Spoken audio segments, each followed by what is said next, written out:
Le doy la bienvenida a una nueva emisión del programa Entrevista de Cubavisión Internacional. Hoy vamos a continuar hablando sobre un tema que iniciamos hace una semana y que tiene que ver con la lucha actual en Cuba contra el racismo y algunas formas de discriminación racial y también contra los prejuicios raciales que han subsistido en estos 60 años. Doy la bienvenida esta vez al presidente de la Comisión Aponte de la Unión de Escritores y Artistas de Cuba, Pedro de la Hoz. Gracias por estar con nosotros. Gracias a ustedes por la invitación.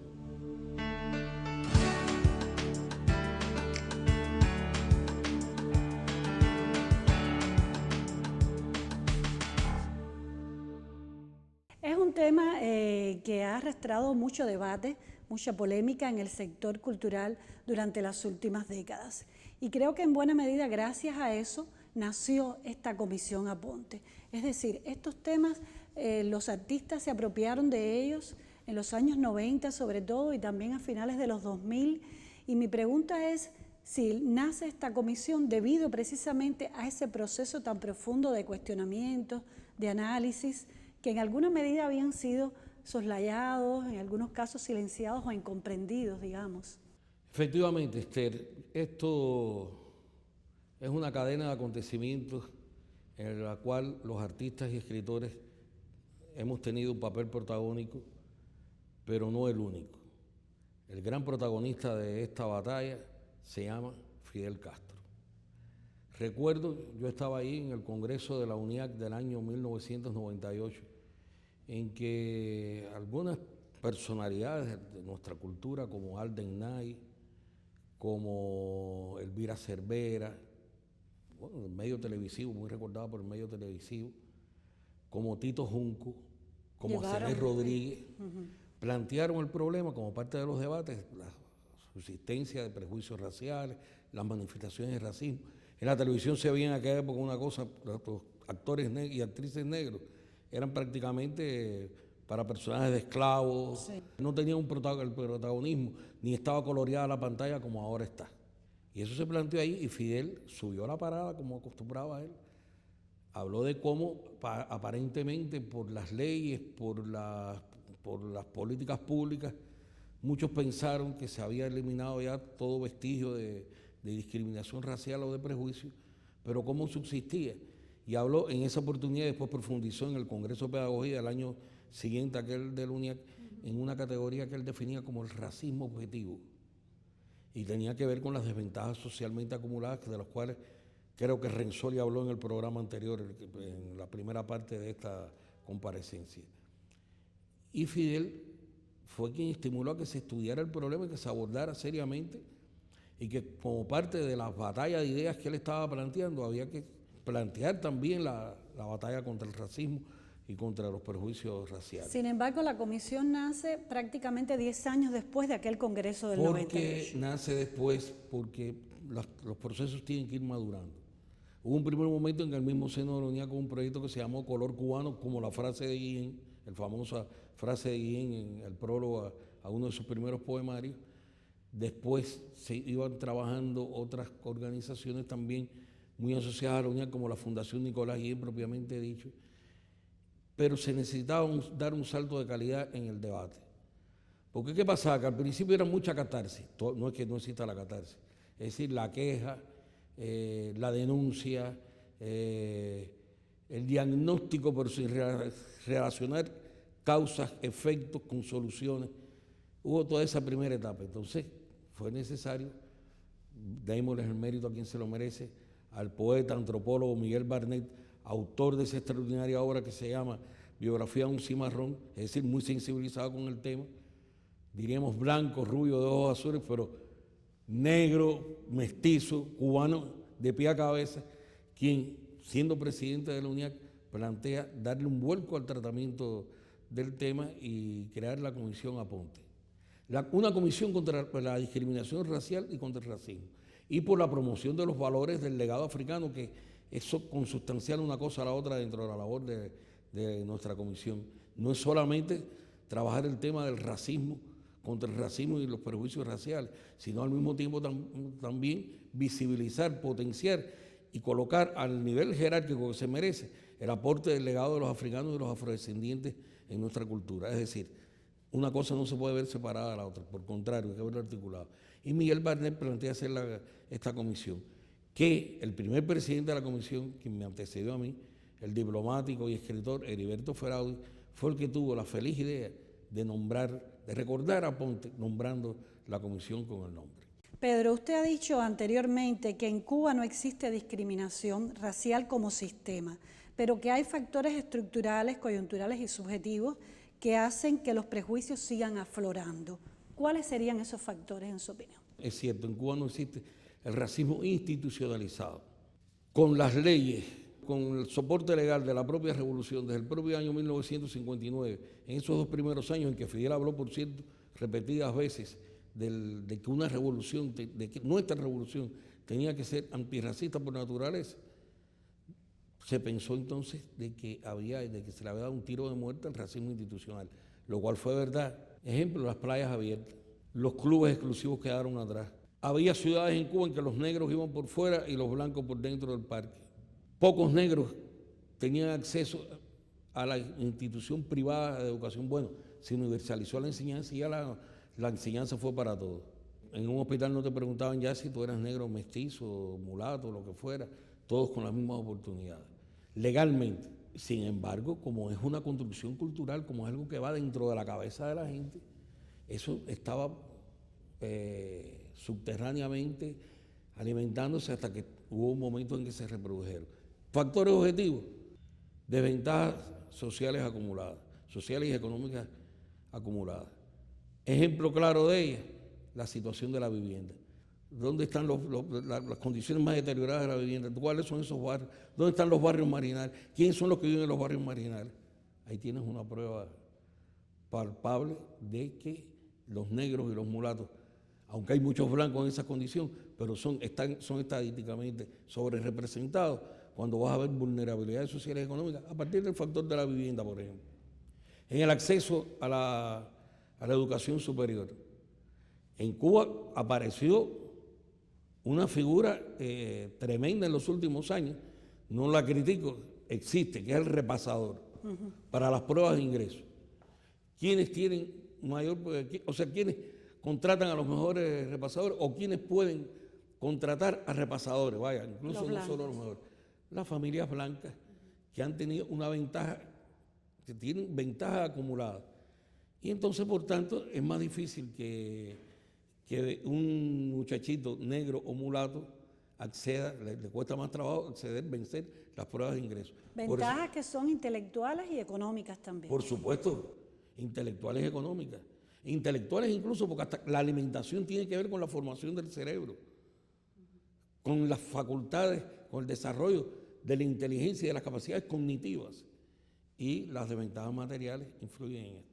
Esos son esos factores. Pero esos factores con políticas públicas bien orientadas se pueden ir paliando, pero las subjetivas son de otra naturaleza y de esas creo que tenemos que hablar. Se reproduce el problema del racismo y el prejuicio. No es que exista solamente por las condiciones objetivas, sino que al materializarse en la subjetividad las va reproduciendo. El prejuicio queda adentro.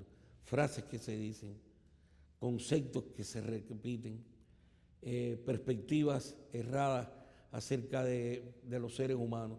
Por ejemplo, creo que Renzulli habló de los emprendimientos, de que cómo los blancos, las familias blancas están en una mejor posición por la remesa de abrir un negocio, insertarse en el sector no estatal. Es cierto eso. Está también estadísticamente demostrado y se están profundizando en estos estudios.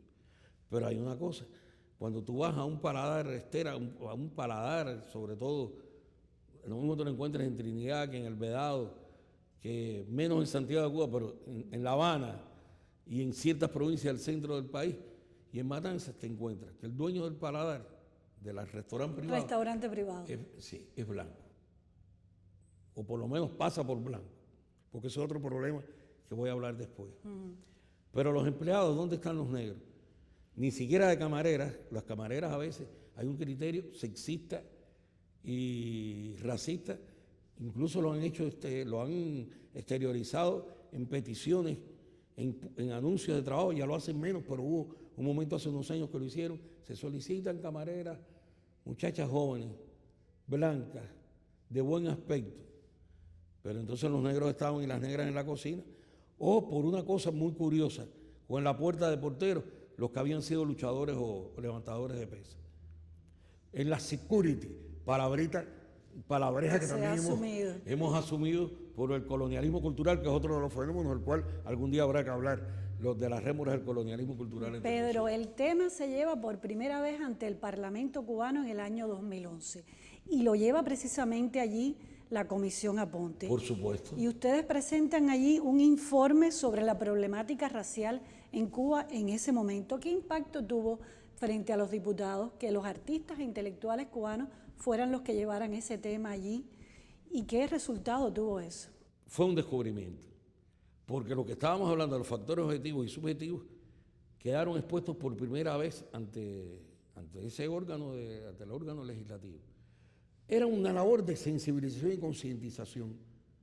No se pretendía la formulación de leyes, porque además en el Código Penal cubano está contemplado el racismo, es decir, pues la discriminación es condenada. Lo que pasa es que casi nadie denuncia, porque como se mueve, en Cuba casi nadie te va a decir yo soy racista. ¿Tú lo has oído alguna vez eso? Oye, yo soy racista. Hay que ser muy desvergonzado. Para reconocerse. Exactamente, para pararse en una esquina a reconocerlo. Pero existen esos prejuicios. Entonces en el Parlamento fue importante que eso se tratara. El efecto, a partir de ese encuentro, en todas las provincias, la Comisión Aponte, junto con factores de la sociedad civil y factores de los gobiernos locales, hicieron una gran ronda, un primer diagnóstico de la situación. Y fue muy útil para lo que vino después. Ese fue el efecto principal. Y como se conmemoraba por esos tiempos el centenario de la masacre de 1912 y el bicentenario de la sublevación de José Antonio Aponte, los factores históricos, junto con los factores actuales, se conjugaron para dar una mayor visibilidad al tema. Pedro, tendrían que pasar casi 11 años desde la creación de la Comisión Aponte para que el Consejo de Ministros creara el Programa Nacional contra el Racismo y la Discriminación Racial. ¿Este Programa Nacional podría considerarse resultado de los empeños de la UNIAC en este sentido? ¿Y cuáles son las acciones de este programa? En buena medida sí, es una consecuencia. Y el tiempo en realidad fue un plazo, pareciera largo para algunos, pero en realidad es corto. ¿Por qué? Porque otro de los efectos que tuvo aquella reunión de los años con el Parlamento y el ciclo de reuniones en las provincias fue que como sistema de trabajo, el entonces vicepresidente de los consejos de Estado y de Ministros, Miguel Díaz-Canel Bermúdez, comenzó a sostener encuentros periódicos con el Ejecutivo de la Comisión Aponte, ampliados también a otros intelectuales y artistas. Y comenzaron esos encuentros, a hacer ver que era necesario darle a esto otro carácter, dar otro nuevo salto cualitativo en la atención del tema y en buscar las maneras para solucionarlo perspectivamente. Y es por eso que ya siendo presidente de la República y ya existiendo una sensibilización en los diversos estamentos del gobierno cubano acerca de la importancia de abordar integralmente y sistémicamente el problema, es que se crea entonces en noviembre del 2019 el Programa Nacional. Es una línea sucesiva de continuidades, de que una cosa lleva al otro, y es por eso que se hace este programa en el 2019. Efectivamente está ahí el compromiso de los escritores y artistas, pero también está la voluntad del gobierno que fue madurando a lo largo de estos años. Cuando se fue a crear el programa se presenta un diagnóstico de la situación racial en Cuba, ¿es así? Diagnóstico elaborado también por científicos, especialistas en estos temas. ¿Cuáles fueron los señalamientos principales de ese diagnóstico? El diagnóstico está elaborado efectivamente a partir de los resultados de las ciencias sociales, de las ciencias biológicas también, porque ahí está incorporado el mapa genético, los resultados principales del mapa genético cubano que ha hecho el Centro Nacional de Genética Clínica, que dirige la doctora Beatriz Marcheco, pero además están también las consideraciones de las organizaciones que forman parte de la comisión. Tal vez deba aclarar a estas alturas de que la comisión, el grupo nacional, del cual la comisión forma parte, el grupo nacional del programa, que está presidido por el presidente de la República, y valga la redundancia, Miguel Díaz-Canel Bermúdez, está integrado por 18 organismos de la Administración Central del Estado y 18 organizaciones sociales y de la sociedad civil cubana, es decir, 36, a reserva de que para ciertos temas se pueda, y de hecho se ha llamado a otros organismos de la Administración Central u organizaciones, y todos tributaron al diagnóstico. Un diagnóstico que no es acabado, es una primera visión, puesto que es un diagnóstico permanentemente en construcción. Era un diagnóstico para hacer la primera versión del programa. Me preguntabas qué era lo que había revelado el digamos lo más importante de esos señalamientos. La necesidad de atacar los factores objetivos junto con los subjetivos. La necesidad de integrar la solución de problemas históricamente acumulados y de revisar las políticas públicas existentes y formular las que sean necesarias para acabar de resolver el problema a nivel objetivo, con la subjetividad, con el fomento de una nueva subjetividad en el cubano, de una subjetividad en la cual el racismo sea visto como una lacra del pasado, como algo inadmisible. La necesidad de llevar a la práctica el postulado de que el socialismo tiene necesariamente que ser antirracista y que la sociedad cubana tiene que ser verdaderamente inclusiva, diversa pero inclusiva y única. La necesidad de conquistar el color cubano. Pero eso es un planteamiento. ¿Cuáles son las acciones que permiten que ese planteamiento se convierta en una realidad? Bueno, esas son las acciones que se van dando paso a paso. Por ejemplo. Los organismos formadores. Hemos tenido una larga sesión de trabajo conclusiva de un proceso intenso que hemos tenido, a pesar de la pandemia, a pesar de las limitaciones que hemos tenido en los últimos meses, con los programas puntuales de los organismos formadores. Aquí llamamos organismos formadores. Ministerio de Educación, Ministerio de Educación Superior, Ministerio de Salud Pública, Ministerio de Cultura y el Instituto Nacional de Deporte. Cómo introducir en la enseñanza los valores antirracistas, cómo incorporarlos tanto desde la enseñanza de la historia, como creo que explicó también aquí Renzori, pero también como parte de la educación de las nuevas generaciones. Cómo formar al maestro, en primer lugar, porque un formador no puede tener prejuicios racistas, o no debe tenerlo. Si el formador lo tiene, si el maestro lo tiene, lo reproduce, o por lo menos se le va, lo evidencia en algún momento de su contacto con el educando.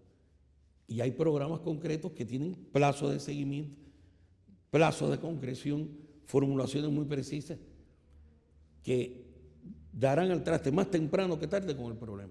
También esto no es un problema, los problemas acumulados son tantos y la subjetividad se construye de una manera mucho más lenta, que por tanto hay que darle tiempo al tiempo para que esto fraude. De momento el programa está estructurado con acciones bien definidas hasta el 2030. Ponía el ejemplo de los organismos formadores porque me parece fundamental. La educación es fundamental. Ahora tenemos que ver otro problema que es más complejo, que todavía no lo hemos abordado, que es el de la familia. Porque en la escuela usted puede hacer una cosa, pero si la familia va por otro lado, es diferente. Y cómo trabajar también los prejuicios raciales, el racismo por reacción, que sucede en muchos negros y mestizos, que producto de las discriminaciones largamente sufridas, se convierten también en racistas. Eso también lo estamos abordando a partir del análisis del activismo antirracial en Cuba en los últimos años. Ustedes, retomando la idea de la comisión y de la función de la Comisión Aponte, ustedes se pronunciaron públicamente sobre el asesinato de George Floyd en los Estados Unidos, con un manifiesto que se hizo público a través de las redes y donde incluían también una denuncia y una preocupación por el supremacismo, más que por el resurgimiento, yo diría por el mantenimiento del supremacismo blanco en los Estados Unidos. ¿En qué medida la Comisión Aponte se identifica o no con determinadas líneas de pensamiento relacionadas con la lucha contra la discriminación racial en el mundo de hoy, a nivel internacional? Y esto también me lleva a introducir otro tema que de alguna manera está relacionado porque es de carácter internacional. ¿En qué medida usted considera que se ha utilizado el tema, este gran tema que hemos abordado esta semana y la anterior aquí, por parte de determinadas figuras, organizaciones, líderes de opinión en escenarios internacionales para acusar a Cuba de violadora de los derechos humanos? Son dos temas. Dos temas, pero te los voy a resumir. pero tienen que ver unos con otros. La Comisión Aponte y en general la UNIAC, por principio, como parte de sus fundamentos éticos, tiene que pronunciarse contra el racismo en cualquier lugar del mundo. De hecho, tenemos alianzas con elementos muy identificados con las luchas antirracistas, no solo en Estados Unidos, sino también en Venezuela, en Uruguay, en el Caribe. Apoyamos todo este tipo de iniciativas y nos identificamos en la práctica con ellos, no solo a nivel de pronunciamiento, sino también a partir de relaciones culturales y de revelar la riqueza del legado de los africanos y sus descendientes en nuestro entorno continental. En eso estamos muy comprometidos. Conforme también estamos comprometidos con las luchas y somos solidarios con las luchas antirracistas del pueblo norteamericano. ¿Qué no podemos compartir? Que no somos lo mismo. Que eso es una deformación a veces que se tiene. La historia del negro cubano es diferente a la del negro de Estados Unidos. Allá han tratado de resolver las cosas falsamente a veces, con acciones afirmativas. Aquí no, aquí las acciones afirmativas, que es determinadas cuotas de acceso, no, eso no vale para nosotros.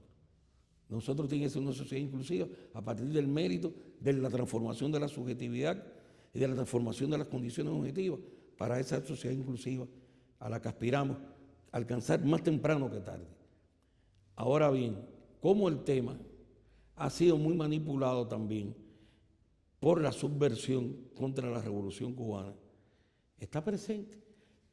Los organismos que financian en Estados Unidos la subversión dedican grandes cantidades de dinero a potenciar, a buscar líderes, supuestamente líderes antirracistas, que los contaminan y que lo que pretenden en definitiva es el derrocamiento de la sociedad cubana y la subversión del orden de todos los órdenes.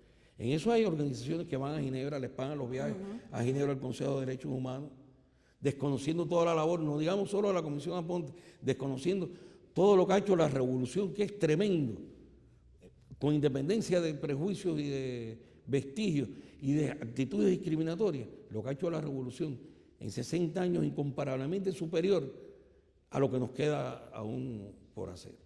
Y por tanto, ventilar estas cuestiones como uno de los elementos supuestamente probatorios de la violación de los derechos humanos, además de una infamia, es un acto de mercenarismo, porque además está documentado que reciben dinero. Podemos decir que organismos, que hay grupúsculos, como el comité, un llamado Comité de Integración de la Comité Ciudadano de Integración Racial, recibe dinero de organizaciones subsidiarias del gobierno norteamericano. Podemos decir también que la Cofradía de la Negritud, al menos sus líderes, han recibido dinero para que viajen, para que hagan denuncias internacionales y tratan de ser figuras influyentes en el Comité para la Eliminación de la Discriminación Racial en Ginebra. Todo eso lo hemos denunciado, sin que por esto renunciemos también a que tenemos que seguir combatiendo contra el racismo, contra la discriminación en Cuba. Eso es lo que nos interesa. Los demás son cuestiones coyunturales, yo le llamo a veces payasadas interesadas y operaciones sin sentido. El verdadero sentido de la lucha antirracista está entre nosotros. Y como te decía antes, en la educación, en la cultura, en la formación de las actuales y las venideras generaciones, es donde está el triunfo de esto. En la medida que haya políticas públicas coherentes que nos lleven a que la equidad del cubano sea una realidad y no solamente una utopía. Pedro, se nos acaba el tiempo. Usted es lo que decimos en el argot popular un mulato cubano. Sí. ¿Se ha sentido discriminado usted en lo personal? A nivel social no, por mi origen, pero te cuento una cosa, mi primer matrimonio se acabó por prejuicio racial. ¿Por qué era una blanca? Bueno, era una blanca que los padres eran blancos de clase media, de Camagüey, un lugar con una tradición de los campos camagüeyanos, y los padres nunca me aceptaron. Y ella al final no pudo con aquella presión, y yo tampoco lo podía permitir. Claro. Revelo por primera vez esta historia personal, pero para que vean que las cosas suceden. Usted mencionó a la doctora Beatriz Marcheco y la investigación genética que se ha llevado a cabo. Ella defiende la teoría de que Cuba es una nación mestiza y también la han defendido muchos intelectuales cubanos. ¿Usted cree que se comprende ese concepto por parte de la población cubana? Todavía no. Todavía hay que difundir mucho más estas cosas. ¿Y autorreconocernos así ayudaría a eliminar o a combatir aún más la discriminación Por racial? supuesto. Creo que tenemos que reconocernos como un pueblo mestizo, como un pueblo que tenemos muchos orígenes. En la medida en que esto lo comprendamos, daremos un paso más en la educación antirracista y en la sociedad inclusiva que queremos. Pero también hay una cosa en esto. La autorrepresentación es la que va a definir la batalla. Te pongo el último ejemplo. El censo cubano se hace por autorrepresentación. Entonces uno pone... ¿Cómo se ve a ¿sí? sí mismo? Blanco o negro o mestizo. Yo creo que el día que nos consideremos que cuando en el censo se diga soy cubano, vamos a ganar la batalla. Bueno, muchas gracias. Creo que el tema no se agota, pero el tiempo sí. Gracias por este diálogo. A usted, bueno, nos volvemos a ver en entrevista próximamente.